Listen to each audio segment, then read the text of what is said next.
அனுஷ நட்சத்திரத்தில் உள்ள பெண்கள் எப்படி இருக்காங்க அப்படின்னு சொல்லி பார்க்கலாம். அனுஷ நட்சத்திரத்தில் பிறந்த பெண்கள் பார்த்தோன்னா எளிமையாக வாழ விரும்புவார்கள். அதாவது சிம்பிளாக இருப்பாங்க, பார்க்கறதுக்கு வந்து சிம்பிளாக இருப்பாங்க. ஆடம்பரமாக எதுவும் வந்து உடுத்திக்க மாட்டாங்க. அவ்வளோக்கா வந்து ஒரு சாதாரண ஒரு சிம்பிளாக ஒரு நூறுரூபா ஒரு நூறுரூபாக்குள்ளார ஒரு சேரீ ஏதோ ஒன்று கட்டினா கூட இவங்க வந்து பார்த்திங்கன்னா சாதாரண ஒரு உடை போட்டால் கூட இவங்க அழகாக வந்து இருப்பாங்க.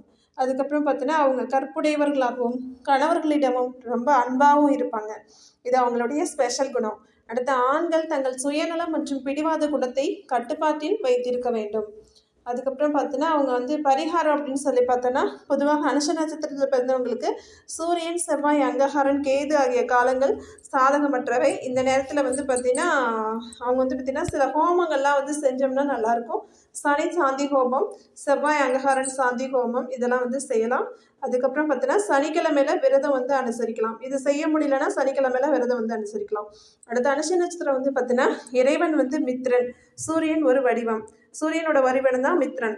அடுத்த ஆளும் கிரகம் அப்படின்னு சொல்லி பார்த்தோன்னா சனி, விலங்கு வந்து மான், மரம் வந்து வகுல மரம், பறவை வந்து காகம், பூதம் அக்னி, கணம் வந்து தேவகணம் தான், யோனி மான் பெண், பெண் மான் இவங்களுக்கு, நாடி வந்து மத்தியம், சின்னம் வந்து தாமரை. நன்றி, வணக்கம்.